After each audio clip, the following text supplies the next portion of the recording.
তুমি নিচে ঘুমাবা। আমি যদি নিচে ঘুমাই তোর লগে বিছনায় কে ঘুমাইবো? তোর নাগর?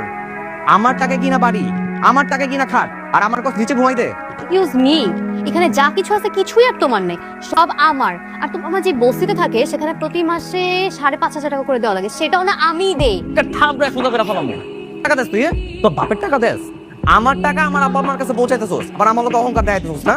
হ্যাঁ করি, কারণ তুমি যেন পরে খোঁটা দিতে পারো যে তোমার বাবা মার আমি কোনো খোঁজ খবরই নিই না।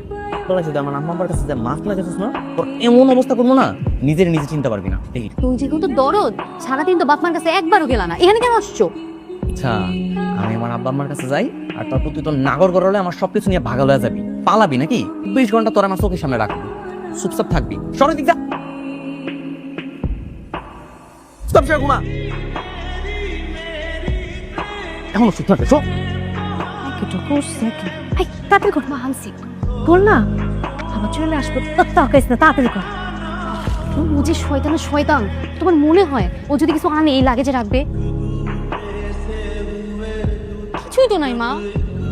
কিচ্ছু হবে না, রাখ। ওইভাবে দেখা লাগে এরকম করে দেখ। ডাক্তার কি লিখছে এখানে? কিরে চোরের বাচ্চা চোর, কি ভেবেছিলি লাগেজের মধ্যে তোদের জন্য সব সাজিয়ে রেখে দিব, তাই না? ব্যাগ যেভাবে ছিল সেভাবেই রেখে দে তাড়াতাড়ি। কত বড় বদমাইশ! তোকে চোরের বাচ্চা চোর বলে? কত বড় বদমাইশ তোর জামাই! মা, হ্যাঁ? চোরের বাচ্চা মানে তুমি চোর আর আমি তোমার বাচ্চা। আপনারা আসলেই চোর, আর তুই যত বড় চোর তার থেকে বেশি তোর মা। দেখো, মুখ সামলাই কথা বলবা। তোমারটা যা মুখে আসে সেগুলো কিছু বলবা না। তোমার ব্যাগটা খালি দেখতেছিলাম যে সব ঠিকঠাক আছে কিনা। নিজে চুপ করেন, নিজের মুখে সামাল দেন।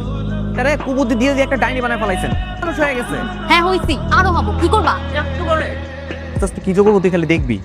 আমার টাকা পয়সা তো তোর আমি জীবনে ভোগ দখল করতে দিব না। এখানে বসে না ঘেমে ঘেমে শোনার সময় আমাদের নাই। চল চল চল, চল, চল। চলো মা।